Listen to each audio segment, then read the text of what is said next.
Hey, good morning, everyone. Today we have unfortunately lost two very special people in the music business. And so with that, we're going to play a little Richard and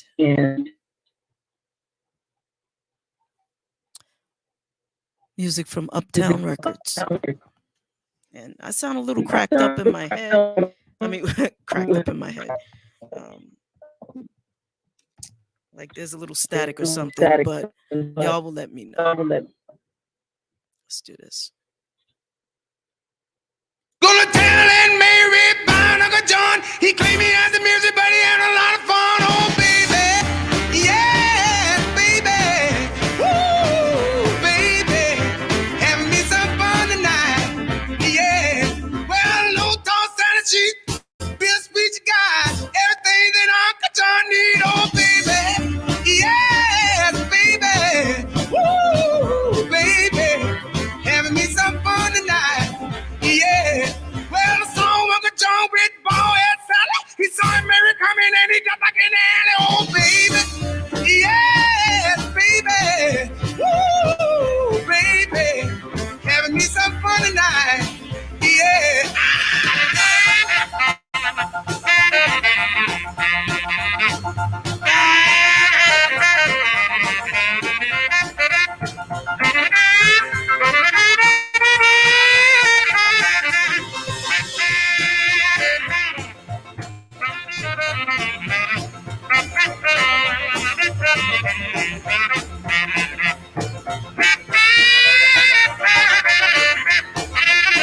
Well, no toss out of sheet. Be a sweet you got. Everything that Uncle John need. Oh, baby. Yes, baby. Woo, baby. Having me some fun tonight. Yeah. Well, I saw Uncle John with ball head Sally. He saw him Mary coming and he jumped like an alley. Oh, baby. Yes, baby. Woo, baby. Having me some fun tonight. Yeah. We're gonna have some fun tonight. Have some fun tonight. Woo! Have some fun tonight. Everything's alright. Have some fun. Have me some fun tonight. Wop, bop, loo, mop, lop, bop, bop. To the fruit. Oh, rude. To the fruit. Woo! To the fruit. Oh, rude. To the fruit. Oh, rude. To the fruit. Oh, rude. Oh, wop, bop, loo, mop, lop, bop, bop. Got a gal named Sue. She knows just what to do. I got a gal named Sue. She knows just what to do. She brought me to the east, she brought me to the west, but she's the gal that I love best. To the fruit, oh rude, to the fruit, woo, to the fruit, oh rude, to the fruit, oh rude, to the fruit, oh rude. Oh, womp bum doo mom bum bum bum. Got a gal named Daisy. She almost drive me crazy. I got a gal named Daisy. She almost drive me crazy. She knows how to love me, yes indeed. Boy, you don't know what you're doing to me. To the fruit, oh rude. To the fruit, woo. To the fruit, oh rude. To the fruit, oh rude. To the fruit, oh rude. Oh, bum bum doo mom.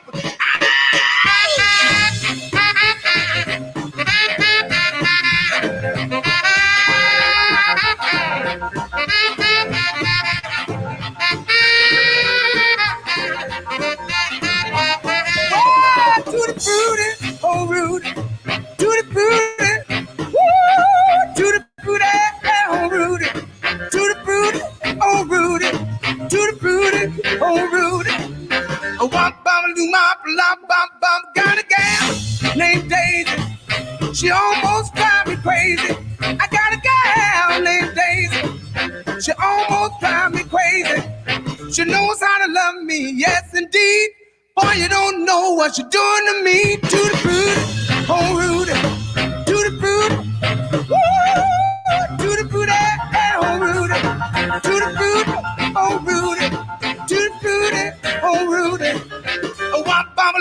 blah, bamboo.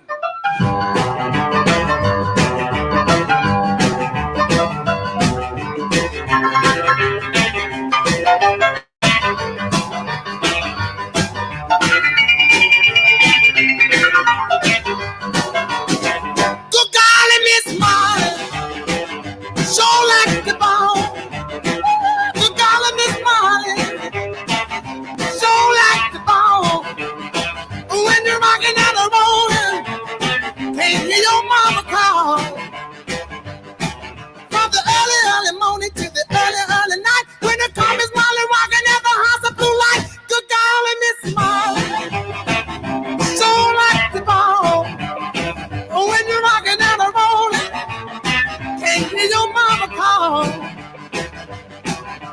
Mama, Papa told me, son, you better watch yourself. If the new Papa's Molly, I have to watch my Papa self. Good golly, Miss Molly, so like the ball. When you're rocking and a rolling, can't hear your mama call.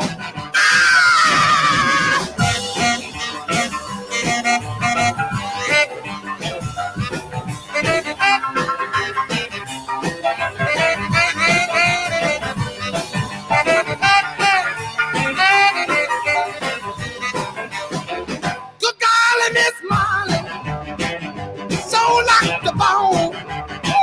Good golly, Miss Molly, so like the bone. When you're rocking and a rolling, can't hear your mama call. Going to the corner, gonna buy a diamond ring. Richard Pryor, me, kiss me, make me ting-a-ling-a-ling. Good golly, Miss Molly, so like the bone. When you're rocking and a rolling, can't hear your mama call.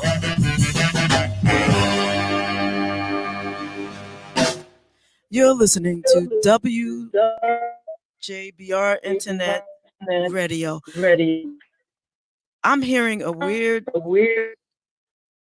feedback thing, and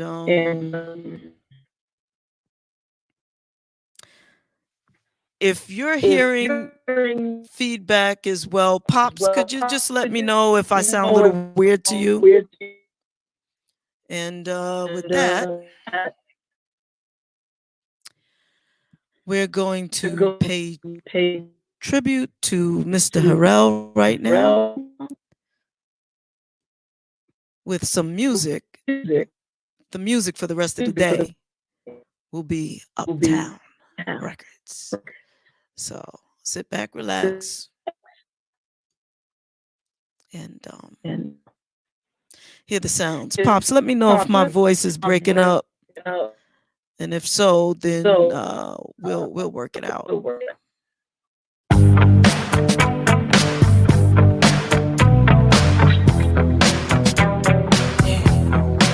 This right here, tell me what goes out to everyone that has lost someone that they truly love.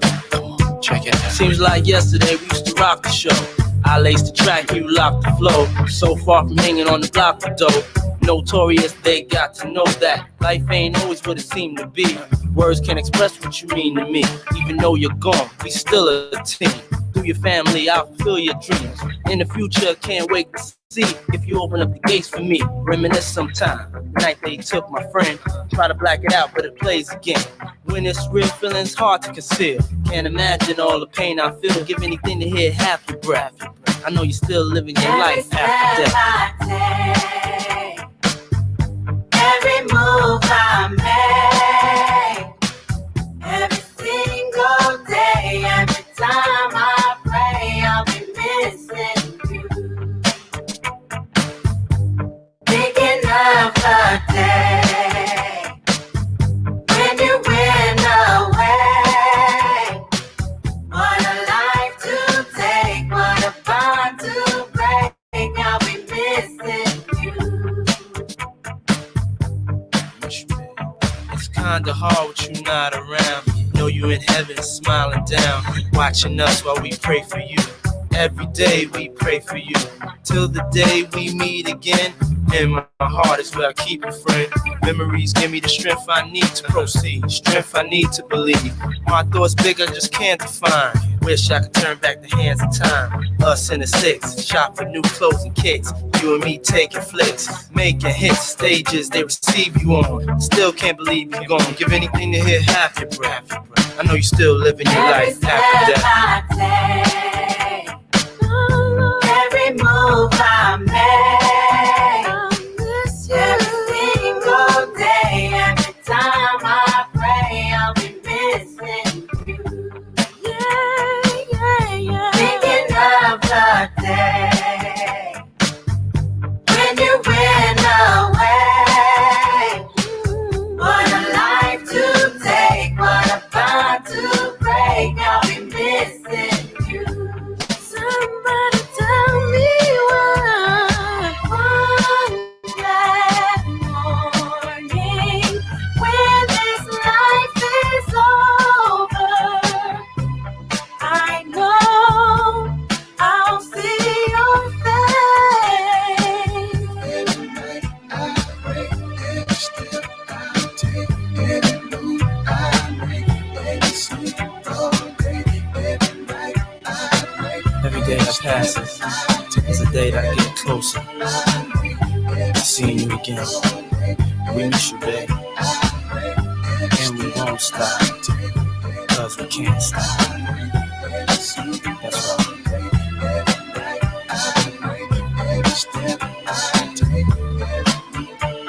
We miss you, babe. Every step I take,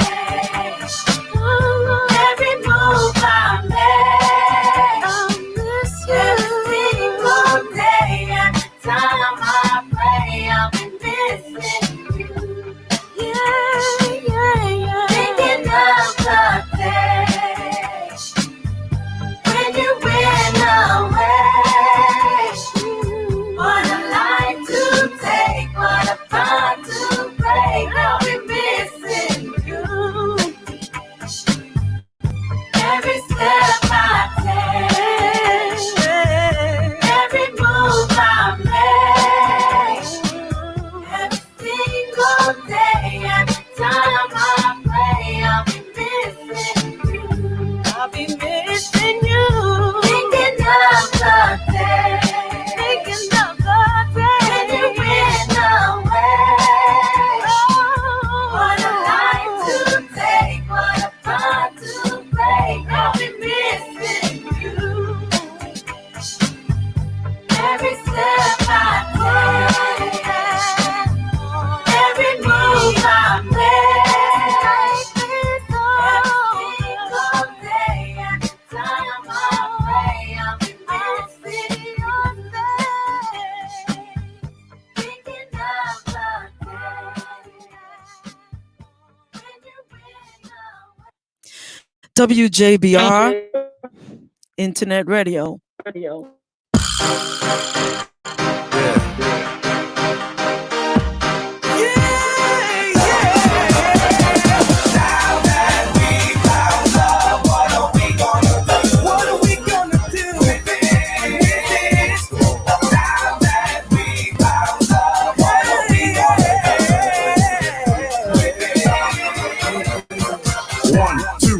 What you got? Let me slip my corner side, you slap and hit the jackpot. Rev me up, my little buttercup. We can tuck sheets, snuggle up and get stuck. Believe it or not, here comes a brother with glow. A snuggling, bubbling, overweight, loving, hugging pro. So what's it gonna be? Me over TV. Let me take time to set your mind and your body free. So why don't you just stretch for a sec. Lay while the bottle so I can cop a quick wreck. Shake me, baby, bake me. No need to fake, here I am, come on and take me. Wind your body, baby, move your body. I see you slip sliding, come on and do it, hottie. I'm not quite sure as to what is going down, but I'm feeling hunky-dory about this thing that I just found. Now that we found love, what are we gonna do with this? Now that we found love, what are we gonna do with this? Come on, heavy. I like the way you wiggle, you don't jingle, but you jiggle. So spread over your love, cause it's heavy in the middle. Moving like a movie, she wanted to groove, so I grooved up. Then she wanted to learn, so we play school, and I schooled her. But not like this, we can toss and turn, rumble, tumble, and twist. Anything you want, I give it. Fantasies will live it so that I relax. Love of my lady, love of my baby girl. Spread your wings so we can fly around the world. Harmony, charming me, your fingertips are calming me. When you drop the kiss of Susie Q, you drop the bomb on me. Stretch it, flex it. Give me the permission, okie dokie, I'll bless it. Bless it like Buddha as the best. We can lay down at the love and put your head on my chest. That we found love, what are we gonna do? What are we gonna do? Now that we found love, what are we gonna do? Come on and tell me. Hit them up one time. Keep it funky. Yeah. Keep it like smooth. Here we go. What can we do? What are we gonna do? Roses are red, then violets are blue. Love is good and plenty if you get plenty good loving. Kiss you where you're hot, do what I got to keep you bubbling. Do me right, my lonesome dove. Tell your man one time, what is this thing called love? I'm not quite sure as to what is going down, but I'm feeling hunky-dory about this thing I found. What are we gonna do? Tell me. Teddy Riley in the house. Come on. Jay Wiz, DJ and Let's flex. Come on. Tell me somebody got to tell me. I need to know. Come on. Somebody got to tell me. What are we gonna do with this love? Oh, sweet love. Oh, love. Come on. Oh, yeah.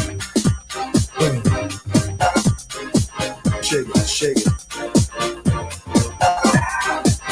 Oh, yeah. Come on, do the right thing, baby. Now that we found love, what are we gonna do? Here we go. Keep it funky, baby. Yeah. Tell me. Now that we found put your hands together, y'all. Come on. I don't know, baby. Bring it back one time. All up in money, earning my verse was dedicated to you, know what I'm saying? Brooklyn, Bronx, Queens, Manhattan, the whole New York City. I said I love you to death, so you don't stop, and you don't quit. You got to keep on until the do it like this. You don't stop, and you don't quit. You got to keep on and on. Yeah, alright. Come on. Now that we found love, what are we gonna do with it? That was Heavy D and the boys. Still trying to figure out what's going on with this microphone. We're going to make it do what it do. Oh, boy.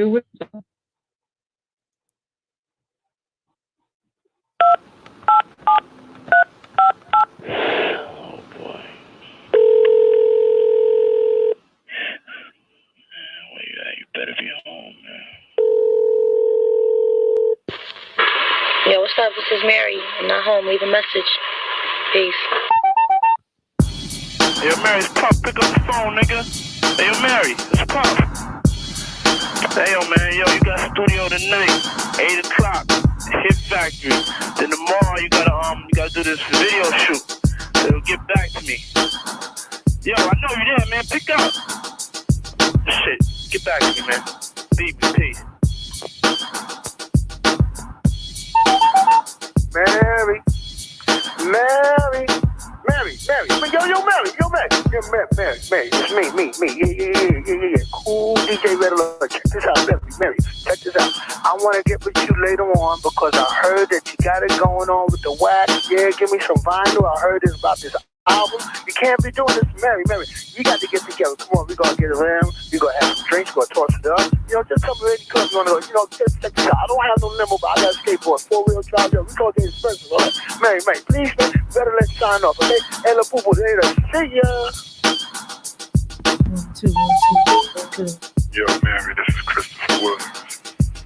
1, 2, 1, 2. Because I just heard your album and I'm real interested in you doing a duet with me. Puffy got my number. 1, 2, 1, 2. All right? Peace. 1, 2, 1, 2. Mary, quite contrary. This is Jamie Brown from Sister to Sister Girl. I just heard the record. I've loved it. I want to see you. I want to meet you and see how you vibe. Call me, okay? Yo, Mary Block, Top, Eric Sherman, MC Graham Royal. Say what's up? See ya. 1 2 1 2. Mary, what's up? This is Andre Rao, CEO, Chairman, Founder of Uptown Records. I just wanted to call you, let you know I heard your album. You are out of here, baby. Peace. I see you at number 1.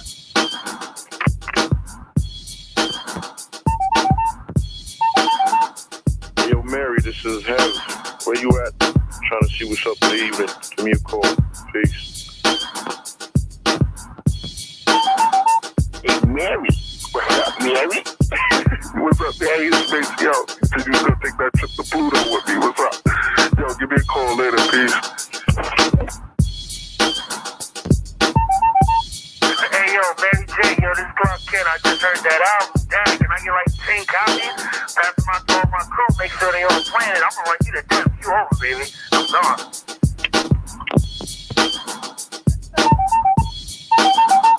Yo, man, what's up? This is courageos. Yo, what's up? What's happening? You late? Come on, hurry up. We gotta go get this money.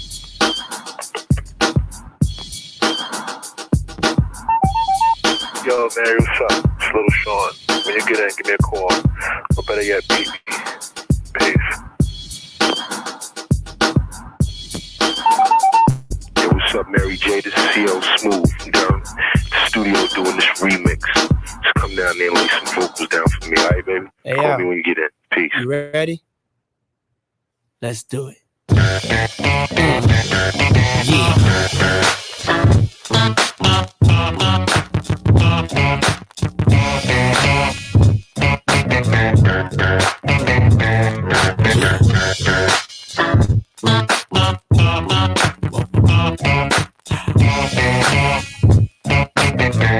Come on. I'm the definition of half man, half drugs, ass to clubs, bad boy, that's what's up. After bucks, crush crews after us. No games, we ain't laughing much. Nothing but big things. Check the hit list, how we twist shit. What changed with the name? We still here, you're rocking with the best. Don't worry if I write rhymes, I write checks. Who's the boss? Dudes is lost. Don't think cause I'm iced out, I'ma cool off. Who else but me? And if you don't feel me, that means you can't touch me. It's ugly, trust me. Get it right, dog, we ain't never left. We just move in silence and rep to the death. It's official, I survived what I've been through. Y'all got drama, the saga continues. We ain't going nowhere.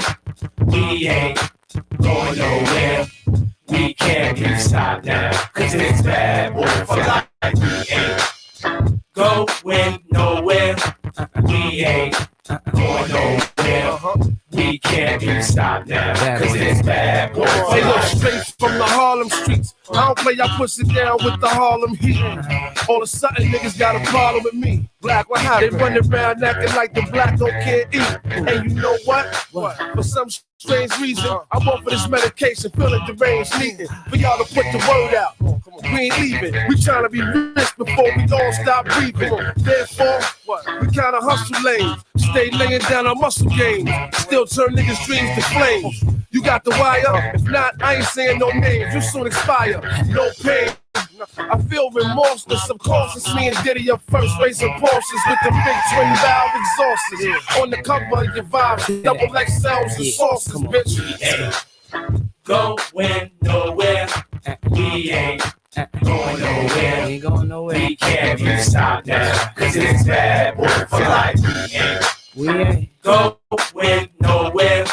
We ain't going nowhere. We ain't going We nowhere. can't be stopped now, cause it's bad boy It for ain't life. shit changed Ain't shit since the notorious. See, everything still glorious. We still got warriors, still be the victorious. See, it's a lot of them, but it's more of us. Still got cash to blow, raps to flow. Still them cats to know, pack the flow. That's for sure. Bottles to pop, joints to rock. Play the background, handle my jock, holding my Glock. Money to get, cars to flip, bars to sit at and sip cognac with juice to drip, hoes to see. Make sure they knowing it's me. Drop that D. Can't believe that I am C. Bad boy to the casket drop. Gotta love it. Place nothing above it. It's on like that. Don't believe we ain't going like that. For always gonna be here. Be there. Every motherfucker's here. We ain't going nowhere. We ain't going nowhere. We ain't going nowhere. We can't be stopped now, cause it's bad boy for life. We ain't going nowhere. We ain't going nowhere. We can't be stopped now, cause it's bad boy for life. We ain't going nowhere. Going nowhere. We gonna stay right We here ain't forever nowhere. and ever. We can't be stopped now, cause it's bad boy for life. We ain't going nowhere. Going nowhere. We gonna stay right here. Going nowhere. We ain't going We nowhere. can't be stopped now, We cause gonna it's stay bad right here. boy for life. Going nowhere. We ain't going nowhere. We can't be stopped now, cause it's bad boy for life. Hey everybody, what's going on? I still got the feedback. It's driving me crazy. I can still hear it, Pops. Let me see. Testing 1. Testing 2. Testing. Still there. I don't know. Might have to disconnect something, but we gonna make it do what it do. See, Monifa, help me out.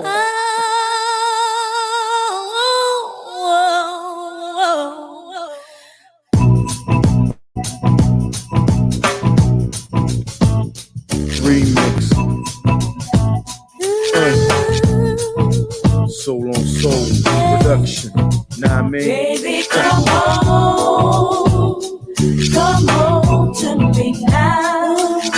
Miss you. Give me what I'm missing. Come home to me now.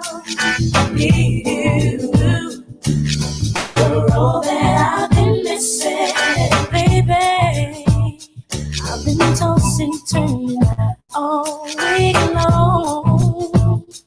From these lonely nights I'm spending, and I know I was wrong to let you go. Can't get you off my mind. Your love's the reason why. I think of the time we shared, me and you together. Baby, come home to me now. Miss you. Come give me what I'm missing. Come home to me now. Need you. You're all that I've been missing. I was wrong to let you go, boy. Now I know it's true. Let's talk about it. Baby, I miss you. Day and night, all I do is think of you. I'm so alone. So baby, come home. I need you. I think of the time we shared, me and you together. Baby, come home to me now. Miss you. Come give me what I'm missing. Come home. 1 2 1 2. Come home to me now. Need you. You're all that I've been missing. I think of the time we shared, me and you together. Baby, come home to me now. Miss you. Come give me what I'm missing. Come home to me now. Need you. You're all that I've been missing. Come home to me now. I miss you. Can give me what I'm missing. Come home to me now. I need you. You're all that I've been missing. Come home to me now. I miss you. Come give me what I'm missing. Come home to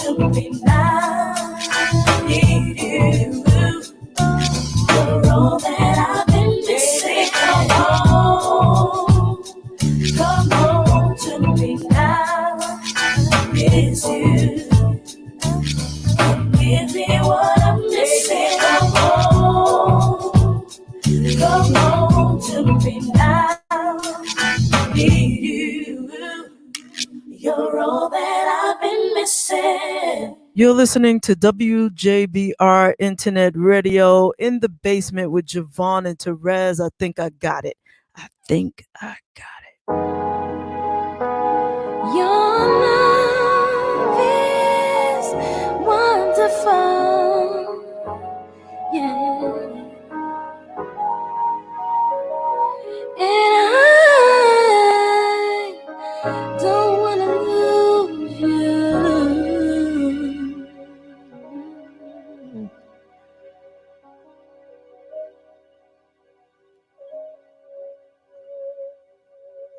So, baby, soon as I get home, I'll make it up to you. Baby, I'll do what I gotta do. Soon as I get home, I'll make it up to you. Baby, I'll do what I gotta do. Sleepless nights and lonely days are all that fill my head all the time. Oh, baby. But all I do is think about the way you make me feel. 'Cause baby, this love is so real. Soon as I get home, when I get home, I'll make it up to you. Baby, I'll do what I gotta do. Soon as I get home, I'll make it up to you. Baby, I'll do what I gotta do. If I try to spend some time with you to make you happy, would you feel better? And if I could, with you I would be forever, forever in love. So through the night, we can hold each other tight. I can take away the pain if you would only let me. Just forget about the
Hey, I think I finally got this microphone situation straightened out. Excuse my voice.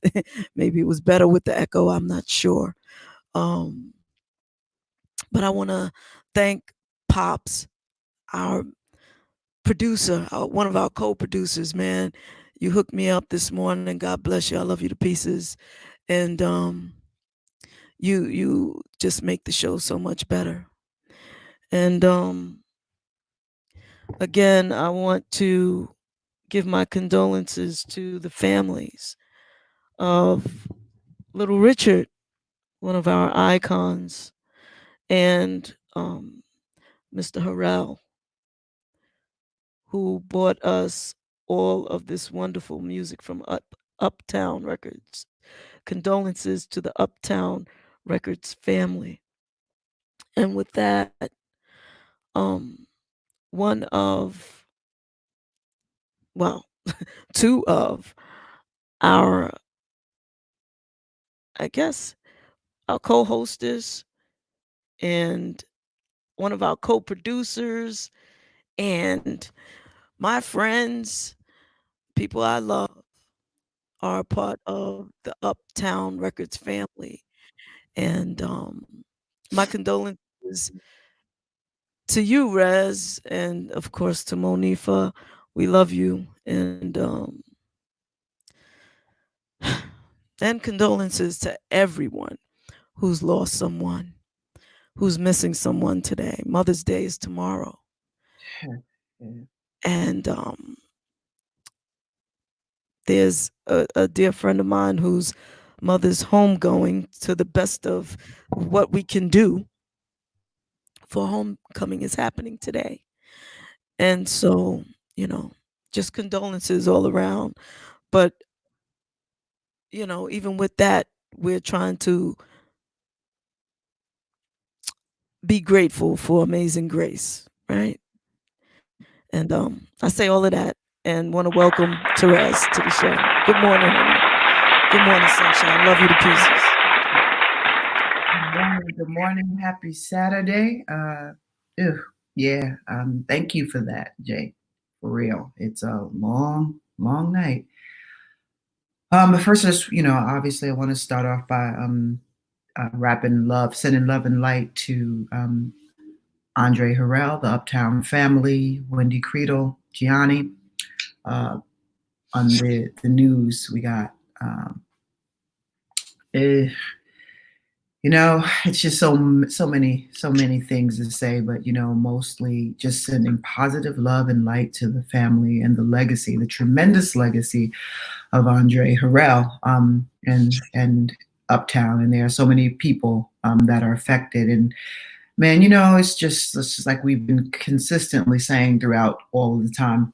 When we broadcast, is that we don't realize how much we are actually affected. We are all connected and affected by one another. It's just really sad situation. And I don't know what to say. So there are no words really. Which God bless him in his transition. And and just wrap your arms around his son, and anybody that's having a struggle with this right now, background baby is sleeping, finally, and it is what it is. So, yeah. Please hug up on her and love on her for me. I know that Uptown Records, that was her open door. That was the beginning of her dream come true. And they became family for her. And it's just some things, some people, some situations in your life will always be near and dear, whether regardless, because things pass, everything passes. Situations, relationships change over time. Some of them stay with us as they change, and they blossom, or they become what they become. But I really believe in my heart of hearts that love is everlasting. And maybe maybe that's just me. Nah, it's not just you. That's a great point, and you always remember your first instinct, you know. You may have a lot of experiences in life, but your first experience can never be duplicated.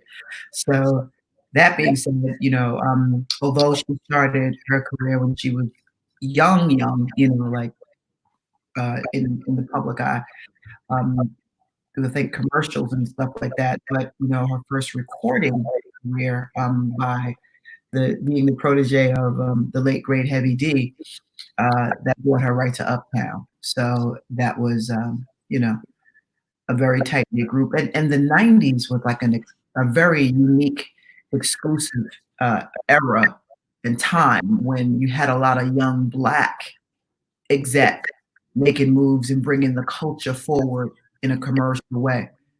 So shout out to Puffy, shout out to Andre and Heavy D, may he rest. She did a post on her Instagram and brought it all kind of home for her, right before she went to sleep after she heard, and she's just like, I just hope that they're together, again, because it's all these men were responsible for a lot of careers, they took a lot of folks out the hood, and it's respect for their legacy that they leave behind. Absolutely. Absolutely. It's so it's sad, especially now, and I don't know. But what I want to do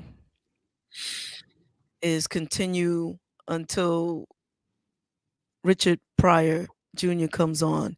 I want to continue playing some of that uptown, some of that good uptown records music. Harlem, y'all. Harlem, USA. Ain't nothing like New York City, like New Rochelle, like the Boogie Down, like Queens, New York. You know what I'm saying? Like Brooklyn in the house. Can I get an amen for New York City? And all of us raised in the concrete jungle. I'm a South Bronx kid. It's just so much talent. And we were talking, I think it was Wednesday night, you asked Elizabeth Withers, like the pain and the experience, how does that, filter through her creativity? That's where our magic comes from. You could do what you want, but guess what? There's this thing, the Buddhist, right, who chant Nam Myoho Renge Kyo, right? They talk about the lotus flower. And the lotus flower is a flower that grows in muddy swamps, dirty, muddy swamps. And it comes out, though, clean and white as snow. So if it wasn't for the white part, but you know what I'm saying. I do. Imagery, Has anybody ever captured that image, like a lotus in the middle of like a swamp? Like, I think it's a rose in concrete, but has anybody ever captured that? I never knew that. That's interesting. Thank you for that. I didn't know lotus flower actually grew from swamps and stuff like that. I didn't know that. Yeah. So I'm just saying, we come from, it's a grimy world, man. It's a grimy world. But there is tons of beauty, pure beauty, that gets up out of that swamp and shares its beauty with the world. And with that, here's your beauty, beautiful wife. Me with the segues. I almost wish I didn't realize I do it now, but that's your fault. That's your fault. I didn't know that I was the queen of the segues, but I think it's what it is. Good morning, P Boogie, Sonia, Pops again. I love you to pieces. Amazing lovelies. Good morning, Chulo. morning, good morning, good morning. Alicia, Debbie Turner. Hi, everybody who's watching. And I think, well, let me just wait a little bit until Richard comes on to put this on the Facebook Live, because it's just been drama. And this morning my voice was echoing all over the place, and last night Richard and I were trying to talk on, so I was showing him how to, we navigate through this, and even this started acting up, and I'm like, oh God. So I'm about to experiment this week with you and Pops with a different platform to see if we can get, have at least a backup. You know what I'm saying? Cool. But something, I was talking to Pegsta, excuse me, and she said that there was something going on funny with the internet, last night. So I don't know, I know they're putting up a lot of stuff, but I'm not sure of how that affects what we have working on or what we have going on here too. So that's something to consider, Oh, okay. All right. I'm sorry, not to bring it down again. I just wanted to give a shout out to the family of the late, great Little Richard. Yes, we opened up this morning playing Little Richard, man. It's just two legends, like boom, boom. Yeah. Yeah. So let's do this. Let's we missed them. And you know what? I love the way Mo actually performs this song now from time to time. Either she'll do Heavy's rap, or sometimes she'll have him on the big screen, always paying tribute, much respect to those who give respect, Mm-hmm. Yeah, that's what's up. Just promise me you're going to give her a big tight one for me today, and let her know that, my heart is with her. Absolutely. Right? Yeah, another soul on soul. Yeah, production. Yeah. I stay soaked in foreign colognes. I keep dipped. Coogee sweaters hand knit, cause that's that fly shit.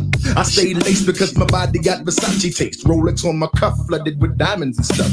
A half a dozen 100 Benz coupe in my driveway. Tried to have it my way, the flyway led to a bad day. I should've kept it real when I was with you. Instead I dissed you, so now I miss you. True. It's been too long since you've been gone. Feels good when I'm with you. I miss you. Come back home. I need your smile. Ain't seen you in a while. I'm so alone. I miss you. Come back home. It's been 2 sleepless nights, 3 lonely days since I last saw you. Now things just ain't the same. Whatever happened to the promise that we made? You never leave me. I'll never leave you. Now you're gone. It's been too long since you've been gone. Feels good when I'm with you. I miss you. Oh, I miss you, baby. I need your smile. Ain't seen you in a while. I'm so alone. I miss you. Come back home. I've got so many things to say. Can we talk about it? I wanna talk about it. But let's not talk about who's right or who's wrong. I wanna move on so we can start all over again. Cause I'd much rather be with you than without you. I love you. Baby, I need you. So sugar, come back home. So alone. Someone that I can talk to. I miss you. Yeah. You've been gone. Feels good when I'm with you. I miss you. I need your smile. Ain't seen you in a while. I'm so alone. Mac, the slim kid with gold fronts. Eyes red from blunts. Been on tour for months. They dipped in crushed linen. Player from the beginning. Creaming women. And I be sinning. That's how I'm living. Ladies in all complexions. Connections and ghetto sections. But you'll be that exception. The one I cared about. Wanna know about your whereabouts. And then I dissed you. So now I miss you. True. So sugar, come back home. So all alone. Someone that I can talk to. I miss you. Since you've been gone, feels good when I'm with you. I miss you. Come back home. I need your smile. I know why. I'm so alone. I miss you. Come back home. It's been too long since you've been gone. Feels good when I'm with you. Shout out to the late, great Heavy D. Heavy D with dilly, dilly, dilly, dilly D. Yes. You know that's right. Yeah. Pops gives us, of course, the deets, the details. The lotus flower rises from the depths of a muddy river, blooms and thrives. This symbolizes the human who rises from the darkness of the world into a new way of thinking and living. It is a symbol of rebirth, growth, and purification of spirit.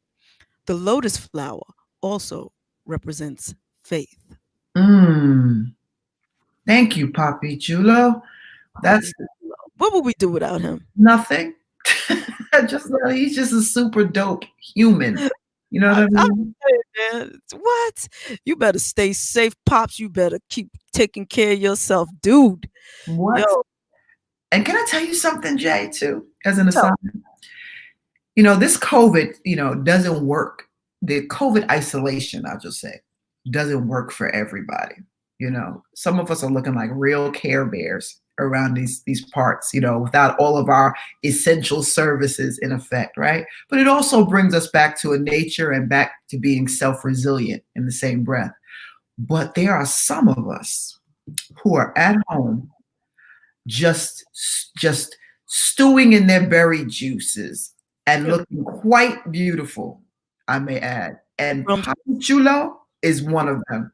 Like, anybody who knows me knows I have a little secret where salt and pepper hair is concerned, and that glistening, just white, beautiful, like on top of some caramel skin. That's my Waterloo.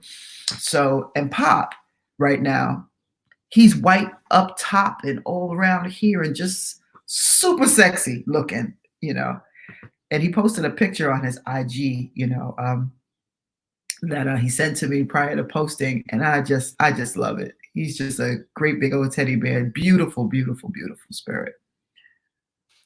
Absolutely, absolutely. I'm gonna play another song, and then I'm gonna disappear for a second. Don't everybody freak out. I'll be back. But you're absolutely right. He is so drop dead gorgeous with the salt and pepper. It works for him. It doesn't work for everybody. I feel like I look old and scroungy right now, but that's all right. I'm still looking. So therein lies the point. Proof.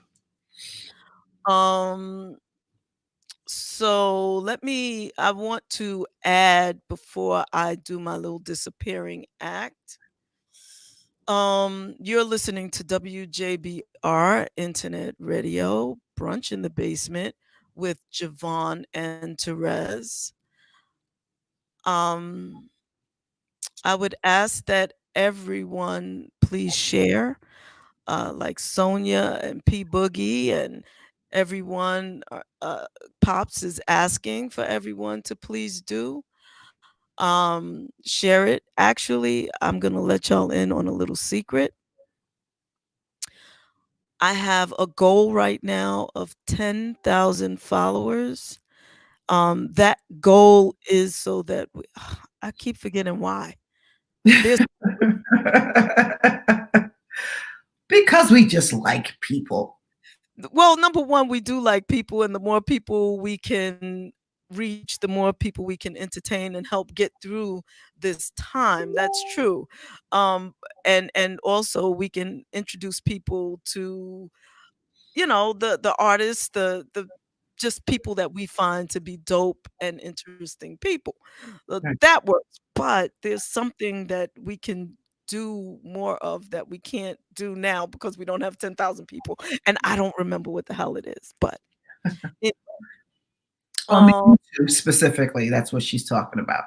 Worldwide, we don't know the numbers. We just know the countries and continents we reach. But YouTube has a specific something surrounding the number 10K. So we'll see. But tell a friend to tell a friend to tell a friend. absolutely. Absolutely. Also, check out our website,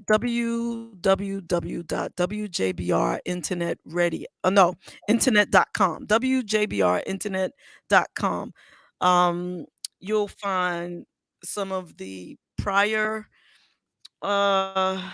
Shows.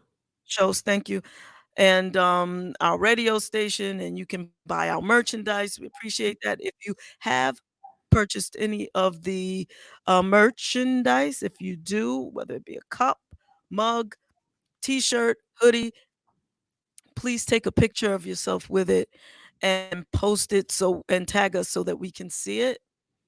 Oh, shout wow. We will definitely give you a big old shout out. And why don't you stick that internet link on the chat? I will definitely do that. I'm trying, I'm so old. I can't do two things at once. I'm trying to That's a lie you told. Right there. I gotta stop you. You do about 4 or 5 things at one time. Don't let her fool y'all. She got a whole command central going on over there, left, right, and center. So stop it. Yes, that's true, because I'm doing like 3 things right now. Always. That's always. I'm actually communicating with Richard Pryor Jr. right now. Oh, that sounds good, Pop. Kale and grilled eggplant and making a black bean soup.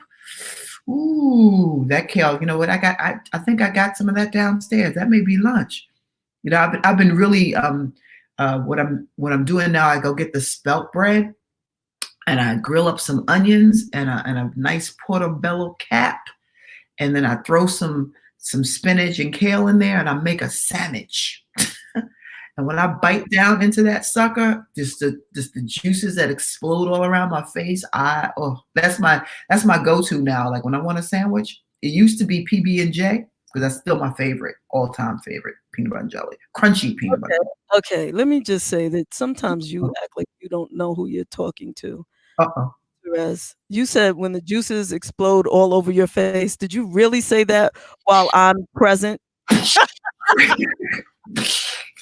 Well, it's something about biting into a sauteed portobello mushroom cap with grilled onions and a tomato. Mushroom cap. And some guacamole. Oh my God. So like, and I'm not really a huge bread eater, but spelt bread, because it feels so light and toasted after you toast it. A sandwiches. Yes, Sonia, I said sandwich. A sandwich is crazy. Oh, Jesus. You know what? It is noon and I didn't get to disappear. I was getting ready to disappear and run. And I'm going to tell you why in a moment, but I can't do it right now because unlike a lot of other Black folk, Mr. Richard Pryor Jr. is on time. Nice. And you got, I'm rarely on time, but I'm gonna say we're really, really excited to have him on the show. He is a comedic actor. Okay. I actually saw Richard and met him briefly just to say hello and take a picture. Or 2. Actually, I took 2 pictures, which I thought were really cute. One with us smiling together and one with us making a sad face together. Those are like, and honestly, uh, those are like two of my favorite pictures that I have. Period. Right? I have a lot of favorite pictures, but those are two of my favorite pictures with me and Richard Pryor Jr. because, um, you know, it's just something about his spirit. I had made friends with Rain. Rain was playing at the Rain Pryor was playing at the Metropolitan. I promised her I was going to go down, check out the show. Checked out the show, and lo and behold, she calls up her brother to do a skit. They did a song together, which was freaking hysterical. I loved it, and I was saying to Rain afterwards that the two of them need to get together and do like some kind of real show, like a big freaking production. I'm sure between the two of them they could write it and do the whole thing because they're very talented. The fruit didn't fall very far from the tree. And it's funny how they each look like their father but in different ways. It's so funny. Like, and then when you look at pictures, because I became a Pryor stalker, so I started looking at the pictures of all the siblings, and they all look like him in different ways. But what has really made me feel okay, so first of all, as I said about Rain, I feel like she's a distant cousin because we love Mr. Richard Pryor, right? And Richard Pryor we grew up with him as like a old uncle that was naughty that we didn't get to see physically in the house, but we listened to him a lot in the basement, though. Right. We listened to his recordings. We went to his movies, so it was like we knew him growing up. But obviously we didn't know him. But his kids are like distant relatives when you meet them. You know what I mean? Like, oh, hey, right? Isn't that weird how that happens? No, but when you actually true to our root as a people, as a people, because somewhere along the line they are distant cousins and relatives, and even though in our middle passage, our involuntary middle passage, we lost that sense of community. That's why we still feel it in ourselves, because they are our distant cousins. These are our brothers and sisters. So I just want to put that out there. That's why you feel it, because it is there. It's cellular. Right. And so what I want to do, what I want to say also is reading his book. Okay, and I'm getting ready to send the link of this recording so that everybody can have it. In reading his book, you get to know him better. You also get a little bit more of an insight from his perspective of his father. The book is one of the greatest books because I have stopped reading. I do audiobooks and that's it. But to sit down and actually read this book was a joy. I mean, I got the hardcover copy, and it was a page turner. I love him. And let me hurry up and add him to this thing because he's like, this girl goes on and on and on. Richard Pryor Jr., everyone. We love you, sir. Thank you.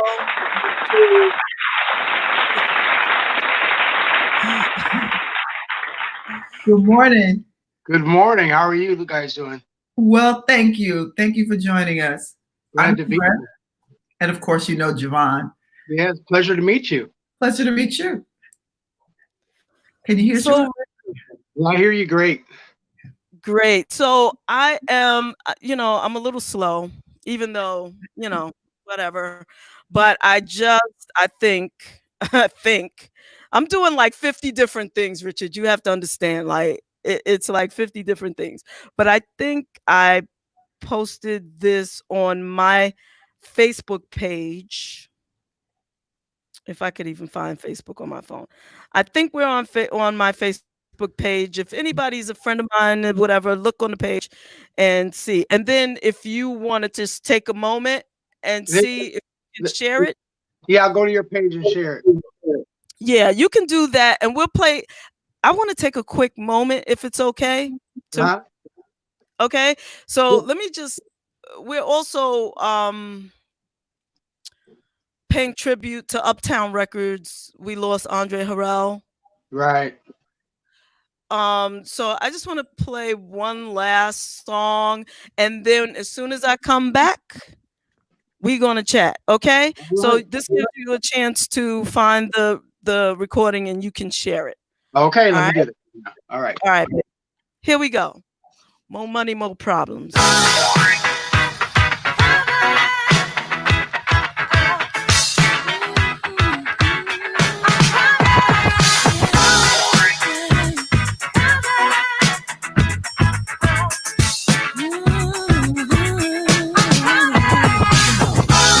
Who's hot, who not? Tell me who rock, who sell out in the stores. You tell me who flop, who cop the blue drop, who jewels drop tops, who mostly Dolce down to the two drop. The same old pimp, Mace, you know ain't nothing changed but my limp.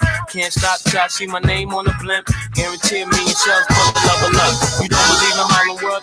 Double up. We don't play around, it's a bet, lay it down. Didn't know me 91, bet they know me now. I'm the young Harlem with the Goldie sound. Can't no PhD, hold me down, cooler. School me to the game, now I know my duty. Stay humble, stay low, blow like booty. True pimp, spin no dough on the booty. And when you yell, there go Mace, there go your cutie.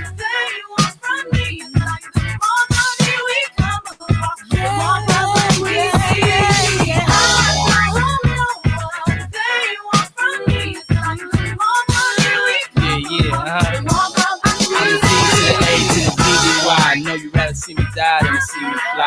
I call all the shots, rip all the spots, rock all the rocks, cop all the drops. I know you take them down when all the ball stops.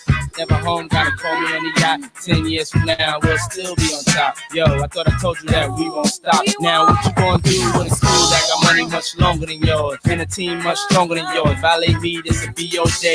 We don't play, mess around, be DOA. Be on your way, cause it ain't enough time here. Ain't enough lime here for you to shine here. Deal with many women, but treat down spit. And I'm bigger than the city lights down in Times Square. Yeah. All right, just wanted to do that. All right. Shout out to Puffy, the protege of Andre Harrell. That was Biggie with Bad Boy Records. So I'm like, how could I sit here and talk about a book and not, damn it, show the book? There we go. Right? I can't wait to get mine, man. I ordered it. I cannot wait. There we go. Wait, I'm trying to get the Right, whole. little over right there. There you go. Right there.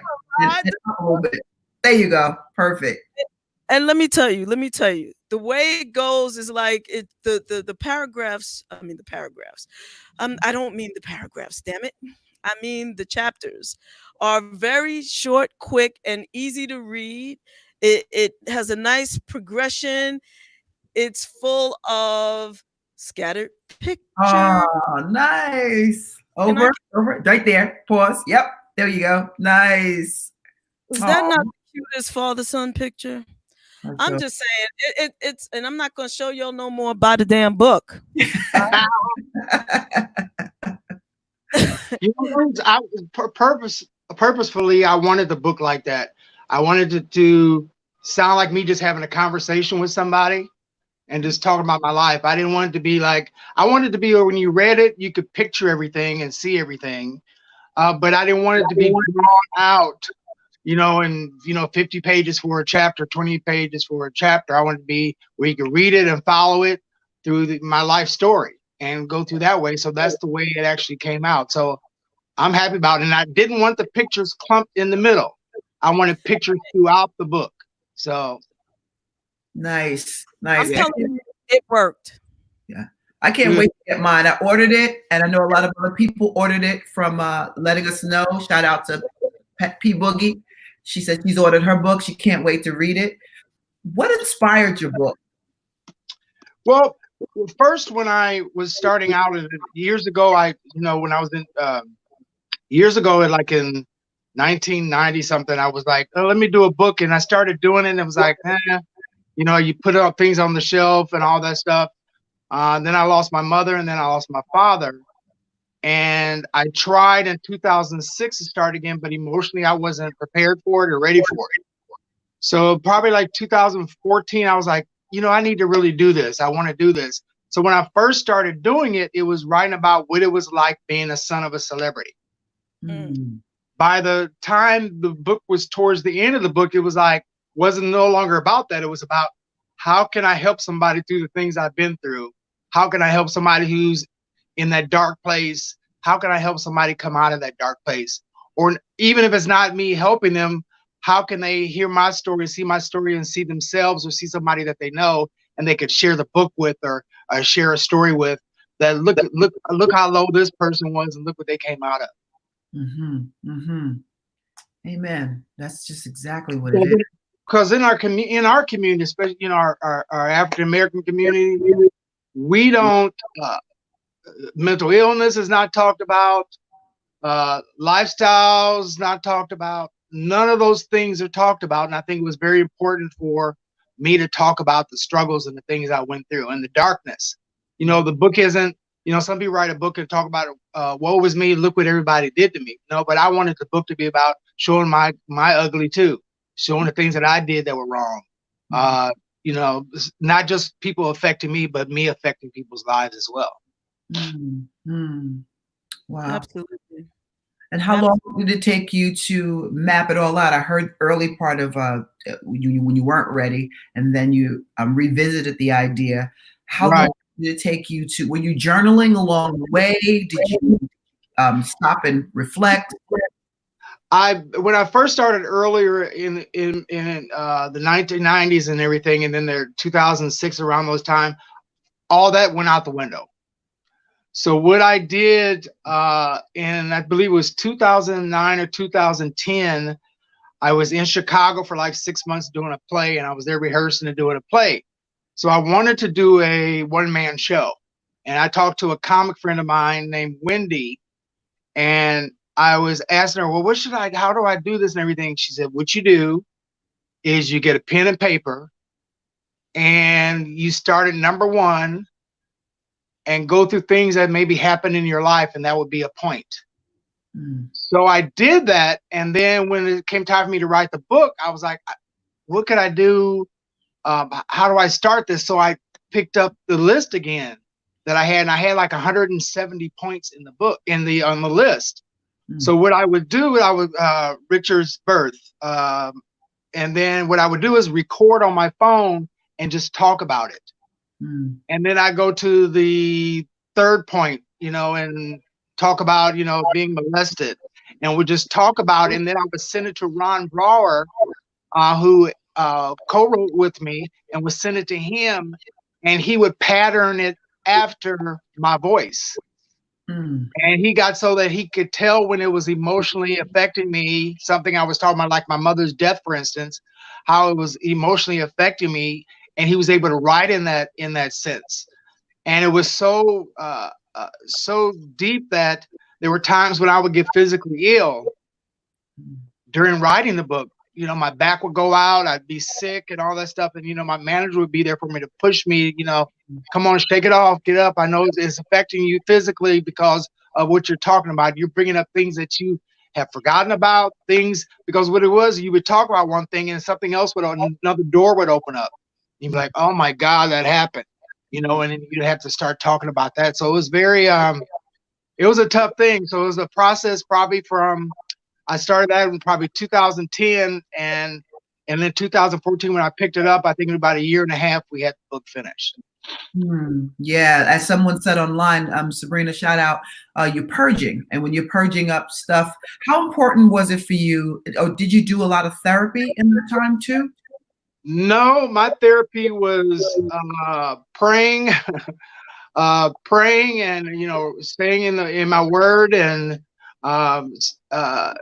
keeping a shield around me, and all those things, because I know how the enemy will come and attack with things that you actually go through and the things that you're going up against. So I made sure the people that were around me were the right type of people around me, people that would feed into it and allow that to take it somewhere else. Because a lot of times when you go in that stuff, you want to like, oh, I need a drink. Oh, I need to pick this up. I need to do this again. Then you right back in where you came from, the darkness you came from. So I didn't want that at all. I can't even imagine, you know, Richard Pryor Sr., your father, right, was a larger than life personality, you know, and not only do you share his name, but you also are the splitting image of him, you know, and I can't even imagine what that's like trying to either work through any issues you had about being the son of, you know, and then waking up every day looking at his face, you know, and trying to work through some things, you know, whatever that was. Can you now? We definitely want everybody to get the book because there's nothing like hearing his story in his own words. You know, that's important because this show, just reminding everybody, this is a paraphrase, and we're blessed to have him here to share his story and to help him, you know, drive to get his legacy out, his book. But tell us what it was like growing up under that Richard Pryor entity. Like he's famously noted as the godfather of comedy, you know? Right. So tell us what that was like as his son growing up. Well, I think first of all, it was, people ask, well, what is it like having a father, like, you know, your father, Richard Pryor, what's it like? And to me, when I was younger, it was like having a dad that worked in a factory. I didn't see it the way everyone else saw it and visualized it, because I saw the person outside of what they were actually doing. So it was like I wasn't going to that factory and watching putting together the cars or anything like that. But he was coming home, he was just dad. You know, my dad was very soft-spoken. He was kind of an introvert, a little shy. Our makeup is definitely the same. I didn't realize my father was an actual star, I think, until I was, you know, in the age of around 14, 12, 14, something in that area, when he asked me to introduce him on stage when he was doing stand-up. And I would go out and say, you know, ladies and gentlemen, my father, Richard Pryor, and it would be like just the thousands of people just going crazy. And I think that's when it all clicked, because even when I was like with him during the, you know, the holidays and the summers when I would spend time with him, you know, he was like, oh, we're going to my friend Bill's house, and we get there and it's Billy D. Williams, and my mouth would drop open because it's Billy D. Williams, and my dad didn't understand. Well, I'm a star too. You know, Dad, you're just dad. That's a star. That's Billy D. So it was a total, the way people looked at him, I didn't look at him like that at all. Right. Totally different. Wow. So I'm glad that you mentioned that, because in the book, and the name of the book, everyone, is In a Pryor Life. I just want to show that. Damn it. There it goes. Wait. Yeah. In a Pryor Life. You mentioned that very thing, that he takes you to Billy D. Williams' home and you're like, oh, which we all would be. Yeah. But, yeah. I would have been that way had I met your father. Yeah. You know? Yeah. Because in my mind, everybody's a friend in my head. I already know everybody. One day I'll tell you about me and Shaka Khan, but you know. Oh my gosh. Yeah, but she doesn't know anything about it. But anyway. No, she doesn't. She wasn't even there actually. But anyway.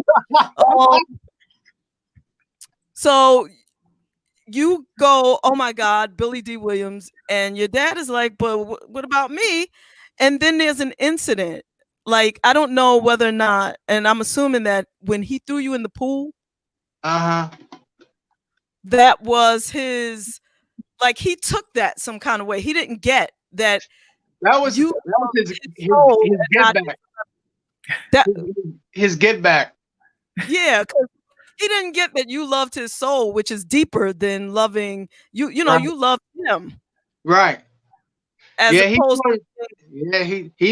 my dad was had a party, and a lot of celebrities were there, and I think Rainey and Elizabeth were there, I believe, as well, and we're all there and everything. And my dad couldn't swim, and I couldn't swim because, you know, I'm younger, so I hadn't even learned to swim and everything. So he decides and thinks it's like funny or something, or just throw me into the pool. And so he throws me in the pool and everything, and I'm, struggling and everything, and I finally get out and I curse him out in front of everybody. Called him an MF in front of everybody. And it was like, if you could just see the faces on everybody, But what I was doing was natural to me as far as the language, because when I was 3 years old, I was calling people motherfuckers. You know what I mean? So it was nothing to me, you would hear that language in my great grandmother's house, B, give me a beer. And, it was just natural. So it wasn't a thing like, it wasn't a stretch for me to say it. It was just, it was what it was. That's what you are right now. So. Yeah. And how did he take that? Oh, not very good. Yeah. I think not very good, but I think it was more embarrassment than anything. He tried to make it something really funny and it turned into something really tragic. Yeah. People, laughing, because once I said that, it all stopped. The humor and everything stopped. Yeah. It wasn't funny. No. It wasn't funny. So I'm glad that you mentioned your grandmother, and your great grandmother, I believe, right? My great grandmother, my dad raised my great grandmother. Yeah, she raised my dad. Right. So you also, because your dad spoke about quite frequently being raised in a whorehouse and Peoria. In Peoria, right. So even those who haven't read the book yet, know a little something about Richard Pryor. We all know him, right. and you get that, we don't know him in the way, obviously, that you and your family do.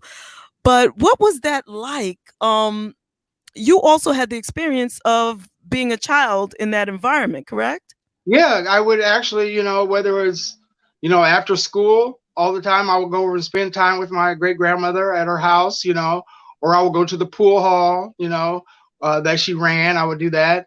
In the summers, I would spend time with her in Peoria. And then also there's outside of Peoria, there's a area called Bloomington Normal, which is like 45 miles outside of Peoria. I will go over there and spend time with my Aunt Maxine, her daughter, or Grandma Marie had a house there as well.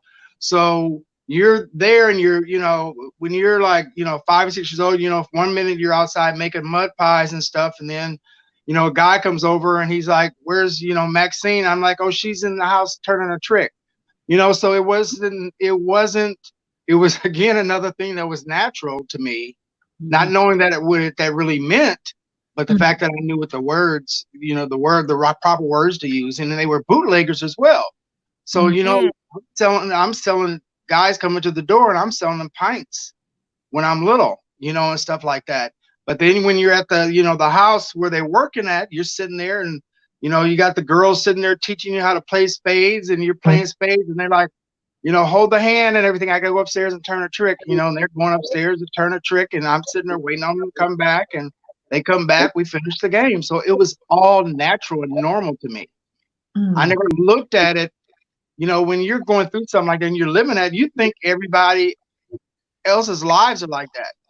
Unless you have a TV to see that things are totally different, you see that and you think there's like a child that's in an alcoholism and abusive household and everything. They may think during that time period that everybody is like that. They don't know unless they have access to like TV and to be able to see things. And what they think, this is like a Brady Bunch family. This is what a family's supposed to be like. You don't know, and you think everything's like that until you experience life and go different places and meet other people and go to other families' homes and realize, wait a minute, hey, ain't nobody cussing. I remember I went to a friend of mine's house when I was younger, and they were watching, I think it was like Hee Haw, or it was something country and western thing, and I started laughing, and they put me out of their house. I mean, it was like, because I'm thinking it was hysterical, and I must have been laughing so much and so hard to have some adult put you out of their home.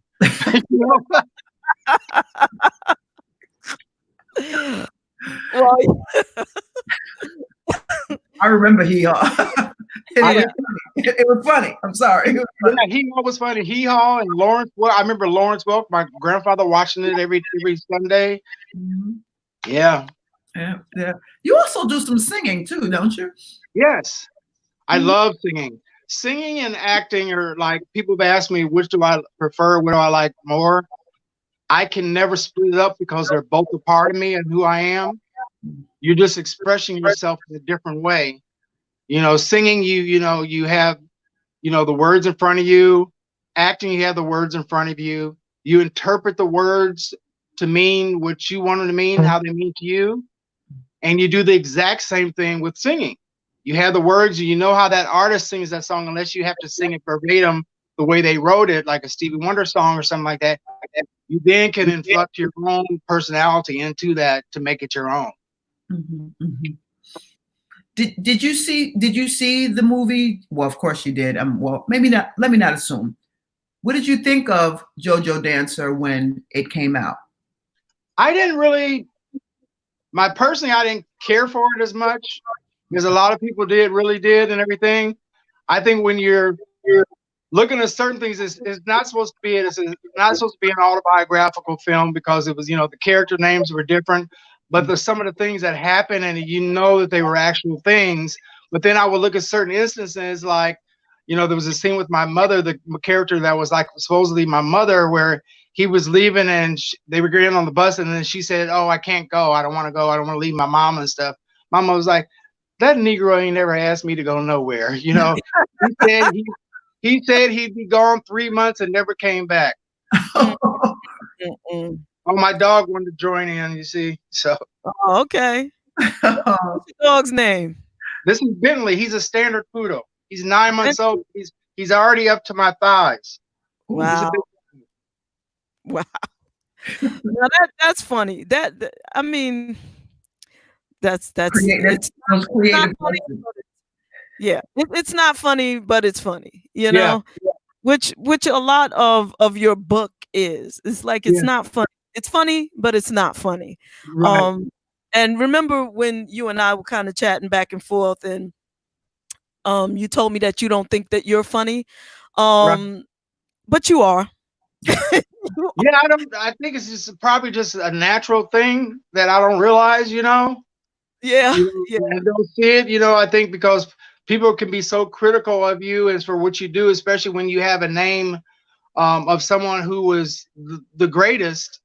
And when you're trying to step in that same lane, it's like, oh no, I'm gonna figure out what lane I'm supposed to be in and stay in that, because there's no way I could compete with that, and I wouldn't want to compete with that, because when I did stand up, it was like, if I didn't do the same thing as my dad, then I wasn't funny at all. And if I did do something like would tell stories that I went through, which were similar to my dad's, then I was trying to be like it, be him. So there was a no-win situation with me when it came to that. So I said, well, I'm just going to stick to, I'll do comedy if it's written in a script or on stage, or if I'm doing a cabaret or a one-man show, that's fine. But for me to stand up there for 45 minutes to an hour and just tell y'all some jokes, it ain't happening. Right. I think that a one-man show from the perspective of your experience as being his son would be dead on. And I mean, like, really kind of tricked out to where you see imagery with multimedia, because there is something to be said about being the son of someone so enormous in talent and in spirit and in humanity. There has to be something there's absolutely things that you absorbed being a son, just telling your story, because we often wonder, like, Richard, where are your children? What were your children doing? Like, who had them? Like, what's going on with them? And to hear it from your perspective, I think you have definitely more material than you probably know. It's actually really funny you're saying it, because my thing was, which actually has happened right now. My book, Ron Brar, there's already a screenplay of my book. It's out in Hollywood. Some producers are looking through it now for that. But what I want to do is I want to take my book and make it into a one-man show where I'm portraying the characters in the book. So whether it's like my great uncle, who was like this huge, massive, like 500-pound dude at one point, or whether I'm playing my, my great grandmother, or portraying my granny, my mom's mom, or my mother, and portraying myself, I want to portray all these characters and turning it into a one-man show, and you being able to visualize it and see it. I did a play a few years ago called Stirred Crazy, and it was me going, and it was me going back to my great grandmother had died, Grandma Marie had died, and during this performance, I had someone portraying my father, but I played myself, the son, and then I had my mother was a character in it, my aunt was a character in it, and then there was Grandma Marie. So I would change clothes in between scenes from the great Grandma Marie and myself. So when I would play her, I'd play her when my mom and him first were married. I would play that part, and then later in the play, towards the end, I would stand on stage as myself, and I would be talking. And I say, but my great grandmother Marie would say it like this, and then my body would contort because she'd had a stroke, and my body would change, and I went down and went limp, and now I'm not wearing the makeup like I had earlier in the play. I'm just myself, and I'm showing the depth I have as being able to go into a character. And I go into a character, and I sit down, and I start talking like she talked towards the end of her life, when you could really not even understand her. And I portrayed it that way, and that's the way pretty much the play ends and everything. So I'm trying to bring all those things that I've done and bring it into one thing and have it in a Pryor Life. I'm here for it. I'm here for it. Yeah.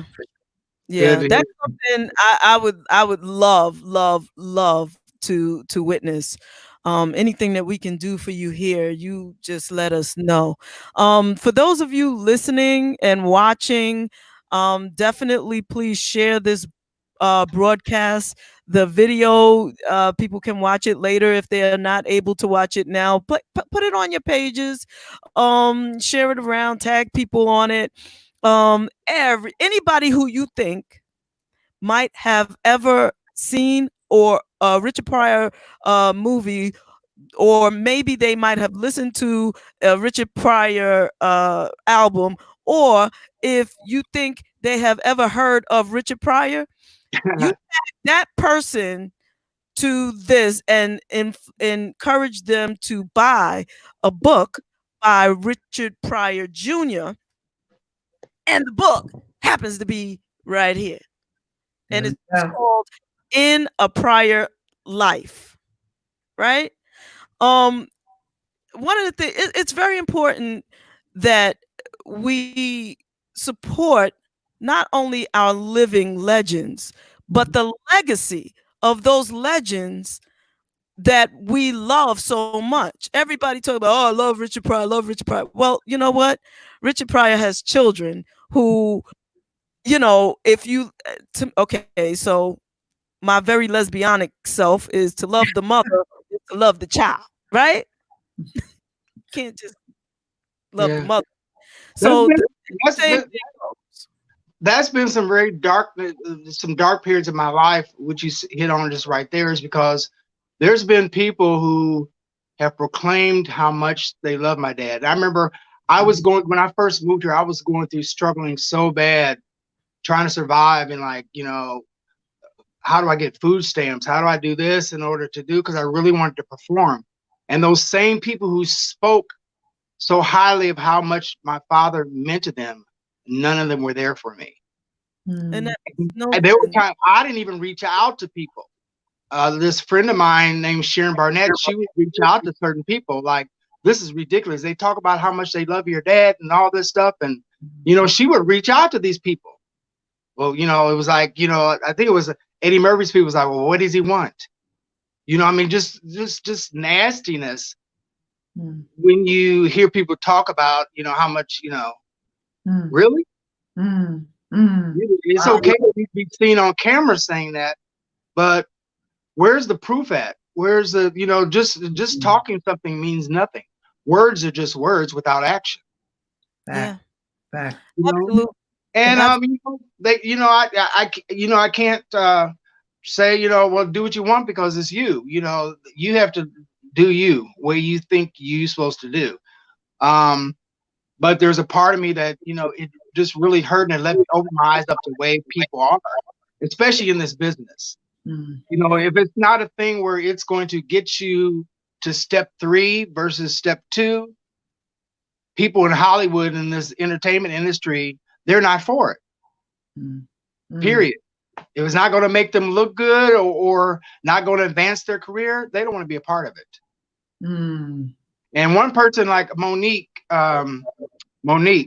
she told me, I remember when I was during the book writing of it, I remember she was telling me, be your authentic self, be who you are, speak your truth. And if you're doing those drugs, whatever you're doing, speak how that was during that time and how it felt during that time. And I really appreciated her. And, we still talk on the phone and all those things of how that she's actually really been there and will listen to me and talk to me and tell me to, sit down or whatever, or, whatever. She's authentic. So I love those type of people in my life and those kind of people I want to have in my life.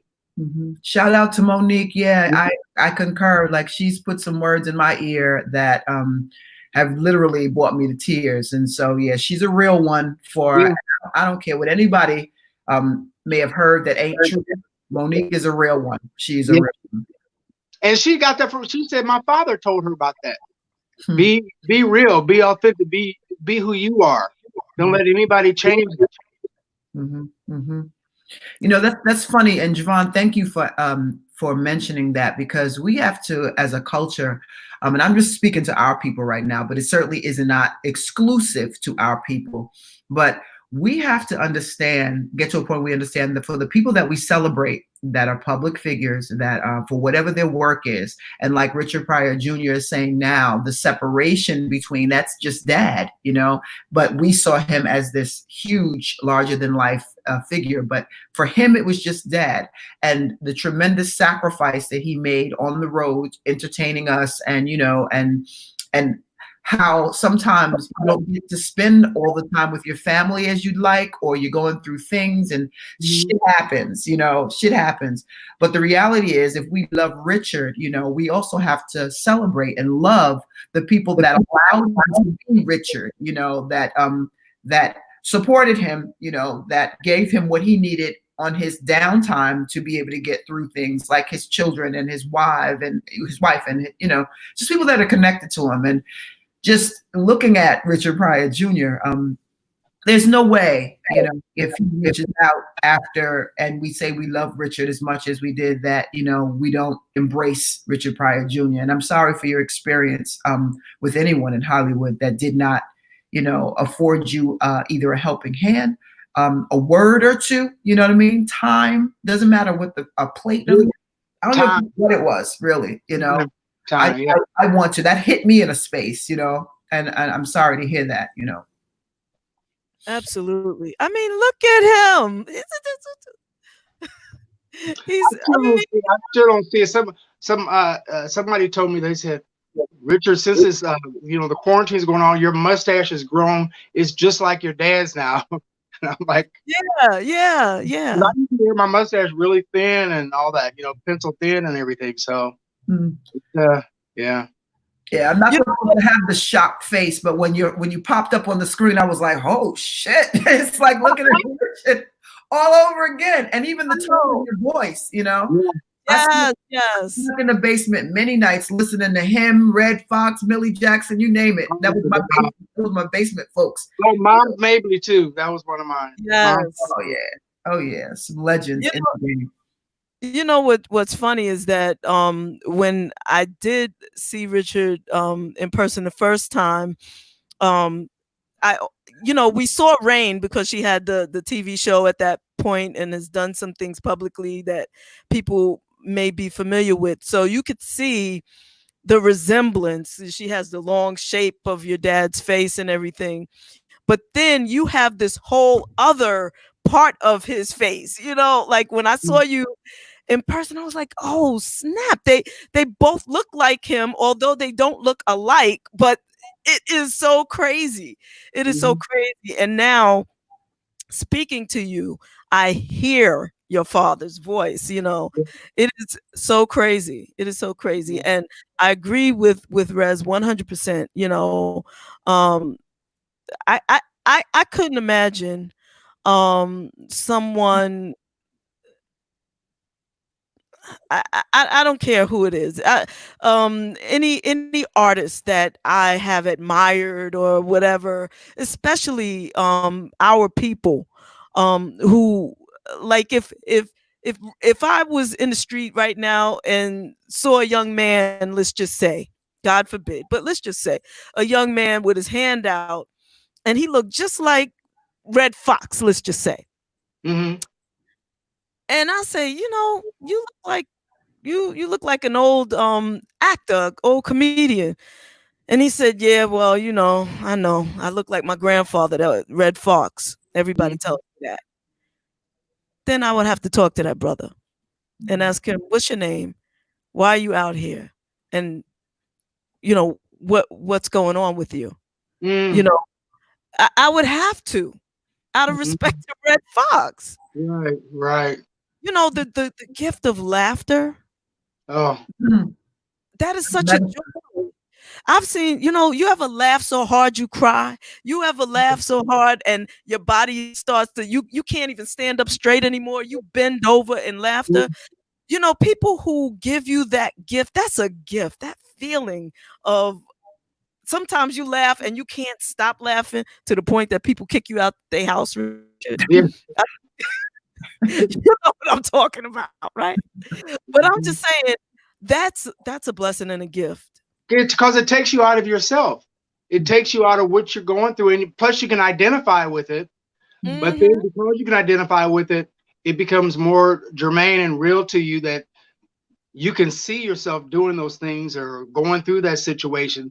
But it also takes that darkness away that's there, that's keeping you so low at that time. It's taking all that away from you for the moment. That hour and a half or whatever it is that you can visually see that comic or listen to that comic, or as when we were younger, the albums and the 8-tracks, you listen to that stuff and it takes you out of it, where you can just laugh and just all your worries are gone.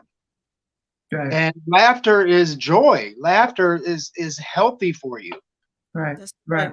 And anybody who brings me joy, I owe you one, because there's a bunch of darkness and bull crap that people will give you. But if people spend their life's work is bringing you joy, how could you not feel indebted in some kind of way? And even when they may not, I'm sorry.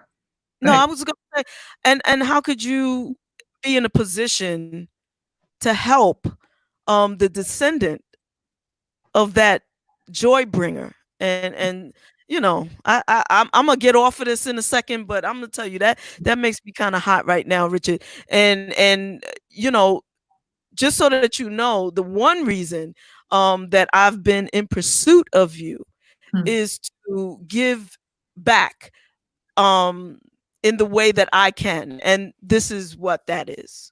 And to buy and support whatever it is that you. But also, even though it was bad and the things, you look back with what people could have, should have, would have done, it made me who I am right now.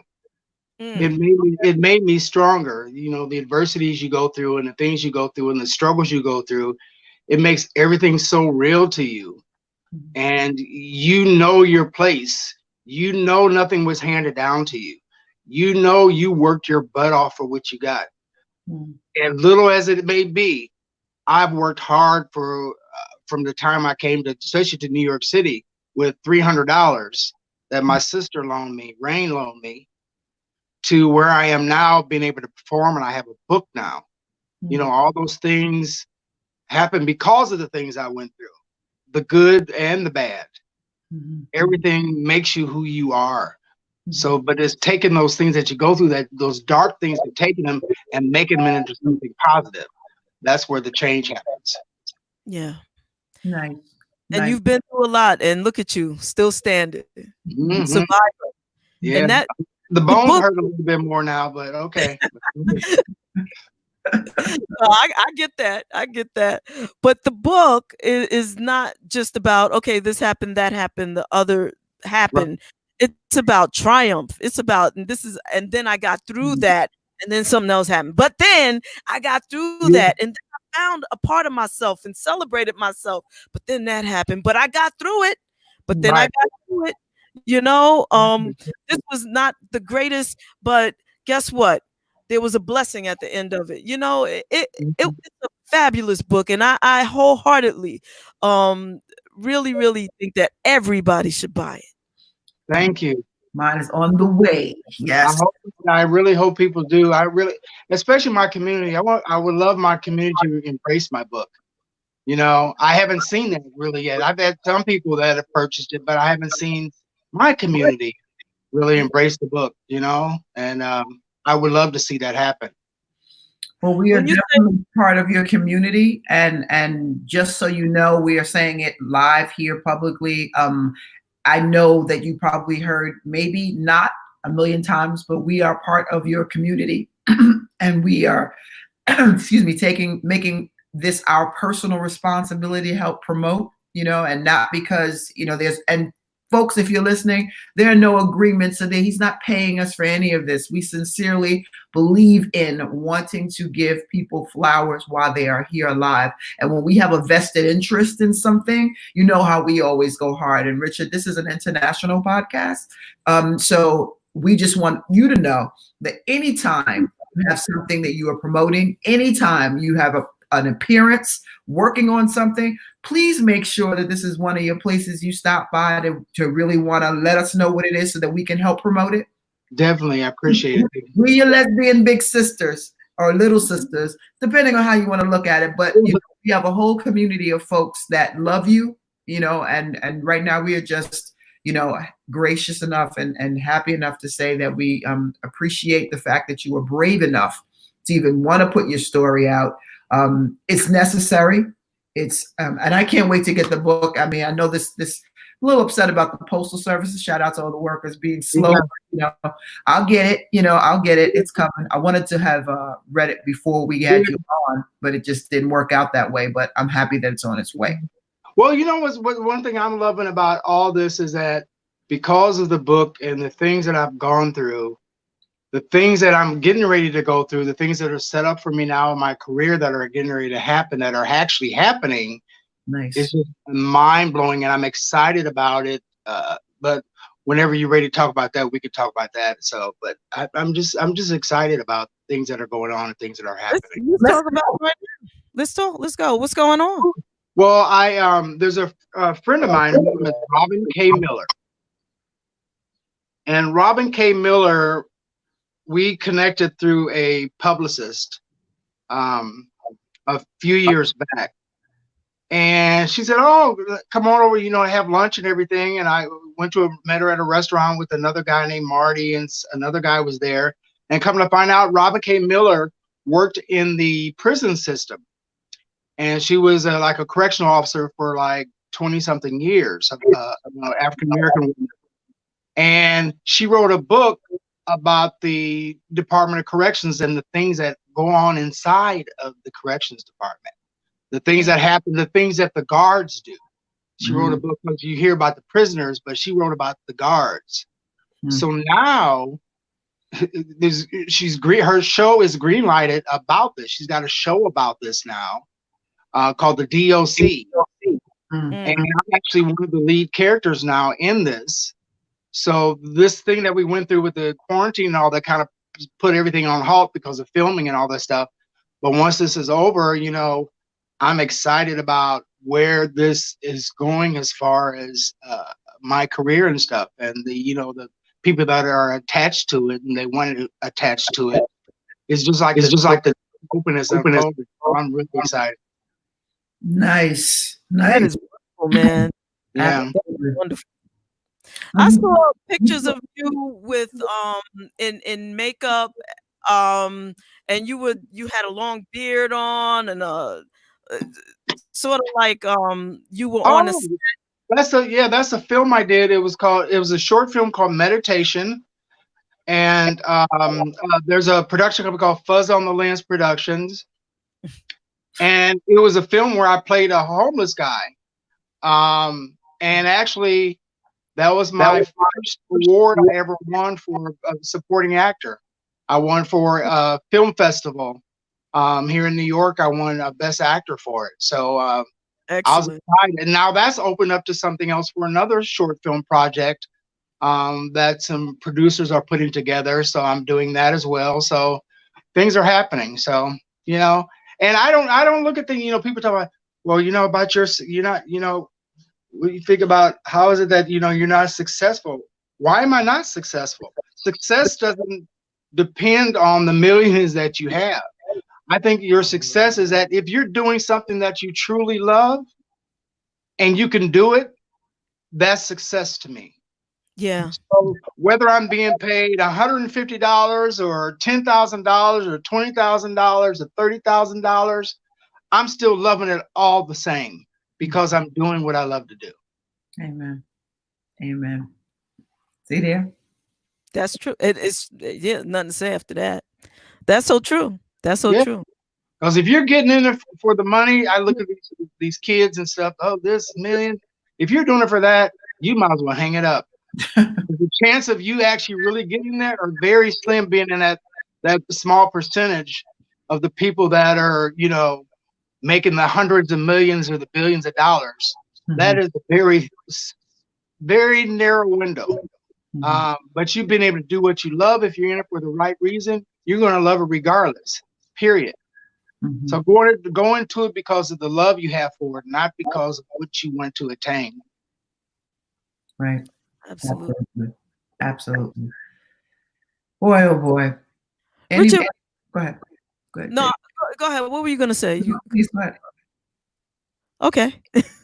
So is there any one question that people never ask you that you wish someone would ask you in a setting like this? Like when you're being interviewed or someone is like a Richard Pryor fan and they start asking you questions. Like, why didn't nobody ask me this? Well, good point. This will fit and you'll understand.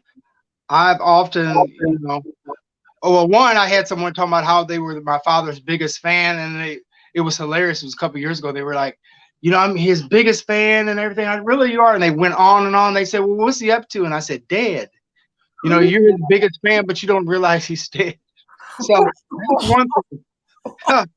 But another thing that people fail to mention or anything with, and it's really touches me because she was so important to me, was my mother. Mm.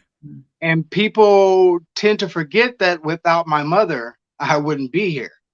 Right. And I all the time try to bring her up as far as in interviews or anything I'm going through of how important she was to me. You know, it's in the book, but my mother was so important to me. When she was diagnosed with cancer, I tried to take my life and ended up on a ventilator and all this stuff because I couldn't understand and couldn't fathom and couldn't imagine losing my mother. And to be able to stand here right now and to see what I'm doing and everything, and my mother never been able to see any of this, but because of my mother's death, she gave me life. Mm. If she was around right now, I'd still be in Peoria, Illinois, probably cuddled underneath her, sucking on her teeth. You know what I mean? Yeah. Yeah. But it made me get away from all that and get out of that and finally do something that I wanted to do. And it's not so much that people, if they would ask them, I wish they would ask more about my mother. That would be the thing I think out of any question, it would be about my mother. What kind of person was she in the eve of Mother's Day? Tell us about her. What about her spirit? Tell us about it. My mother had she had a giving spirit. She was very kind, very generous, sometimes to a fault. She had a horrible way of choosing the right men in her life that were around her. She never had the men that would nurture her and be there for her. It was always about, how can I abuse this person? How can I hurt her? So she went through a lot of those things, even up until the time she passed away. The person that had been in her life wasn't even there towards the end. And I remember her telling me, tell JT that he didn't hurt me. He didn't hurt me. It was right before she passed away.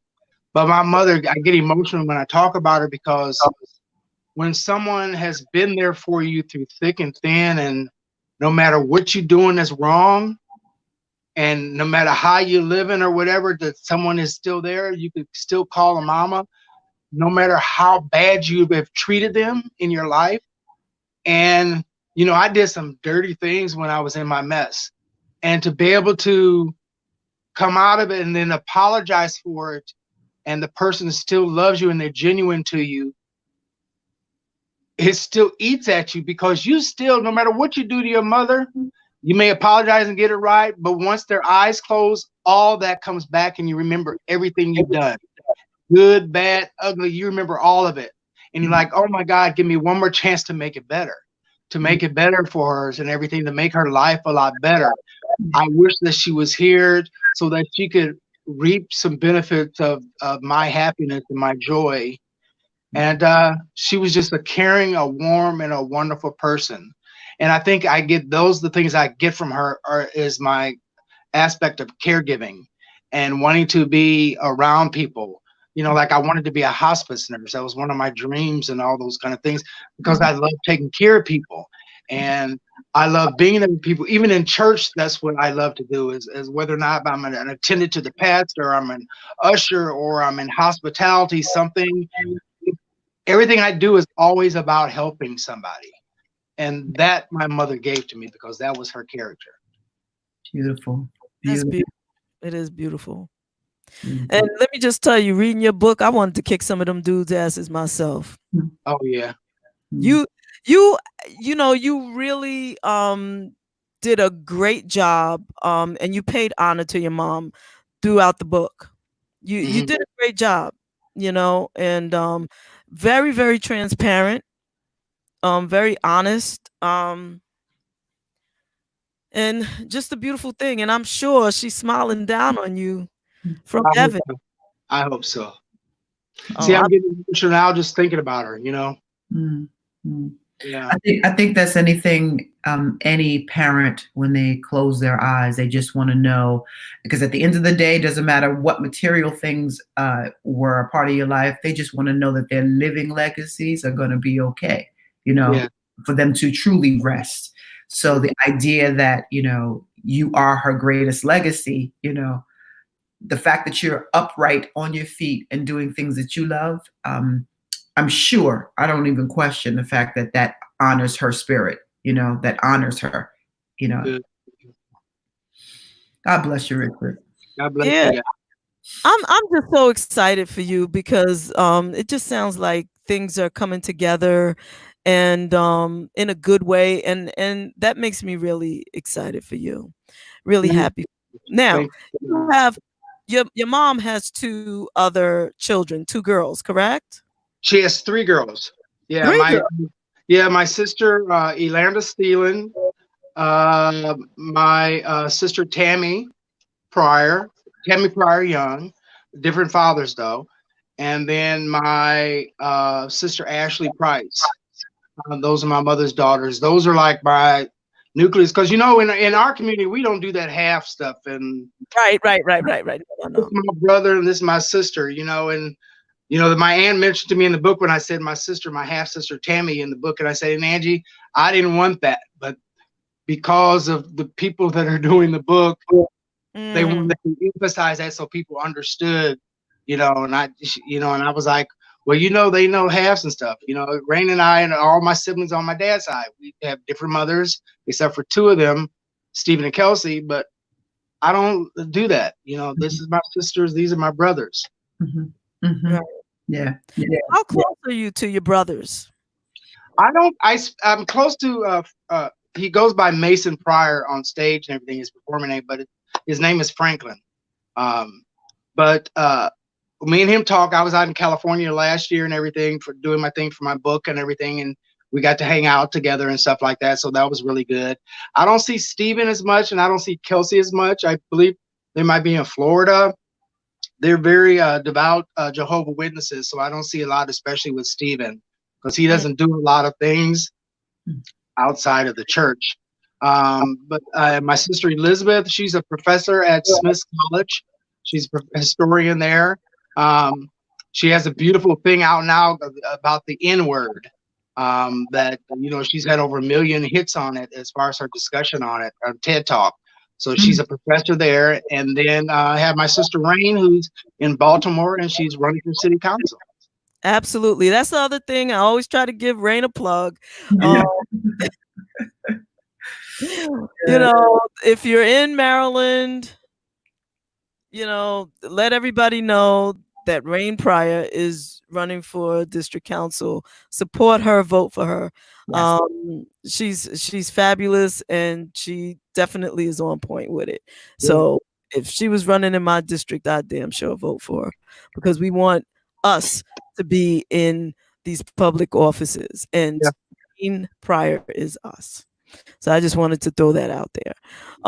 You have an amazing family. I think it must be Mason. I think I saw his picture.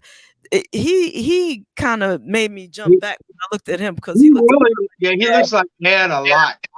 I mean, to the point that it's kind of scary. I was like, he looks like Dad a whole lot. Exactly, because he even has the build and everything. His body structure and everything is totally Dad. Yeah. So that's something that needs to be said, and I think it's time, Terez, to do a little rapid fire with Mr. Richard Pryor Jr. I think so. So yeah. Don't worry, we won't hurt you. Rapid fire is a word association game that we play, and it is that we say a word, and then you say the first thing that comes to mind. So how it goes is that I'll say 5 words, one after another, give you a chance to, insert your thought. But the first thing that comes to mind, when I say this, you say that. And I'll do it 5 times, and then JaVonne is going to do it 5 times. Oh, Lord Jesus, 10 of them. Lord have mercy. JaVonne, you didn't tell me about this one. No, I didn't. Because it needs to be completely off the cuff. Yes. So these are randoms, and it just gives us a peek behind the veil. Okay. So let me know when you're ready. Might as well shoot it. Okay. Community. Genuine. Love. Hate. Comedy. Joy. Children. Happiness. Legacy. Me. Ooh, that was kind of deep. Human. Kind. Nice. Okay, JaVonne, you're up. Funny. Laughter. Peace. That's joy. Drag. Life. Personality. Truth. Money. Evil. Thank you so much, Mr. Richard Pryor Jr. You survived it, yes. Please tell everybody how they can find you, where they can find you. They can find me on social media, Richard Pryor Jr. on Facebook, on Twitter, on Instagram, on TikTok. They can also check out my fan page, the Richard Pryor Jr. fan page, which is on Facebook. They can check out inapryorlife.com, which is my website, and it has all the interviews that I've actually done throughout the last almost 2 years now. So there, and also information about the book and how to purchase the book is there as well. If they want, because the quarantine virus is kind of shut down, but once everything is back and up and running and everything, I do take personal orders for books, and I can order the books and get them and sign them, or you can send them to me if you already have a copy, want to sign and everything, and I'll send it back to you. Now that's some need to know stuff there, because I'm definitely giving mine back. Yeah. With that Hancock, sir. Thank you so much. And yeah, I'm gonna wait for the opportunity to see you in person, I and you figured gonna sign this, and I'm like a Pryor stalker. Thank you so much, man, for being on the show. We love you, Richard. And anytime you want anything, put out there promo, you just let me know, man. I got you. I got All right. you. Thank you so much. It was a blessing. Thank you. All right. Take care. Okay. Bye-bye. Bye. And for everybody else, let's just it's Mother's Day coming up, and I just, if I think tomorrow what I'm going to do probably a Sunday evening shout gospel show where I just again just play music and not really talk, but you'll have an opportunity if you want to call and talk about your mama. You talk about your mama, because I ain't gonna do it. So, everybody, I don't know. I mean, I also guess it depends on how I'm feeling tomorrow, because I've been a little bit up and down in terms of that. Feeling good one day, got a fever. I don't know what the hell's going on, but we're gonna figure it out. And with that, everybody, enjoy the rest of your Saturday. Peace party, people. Haha. See you later.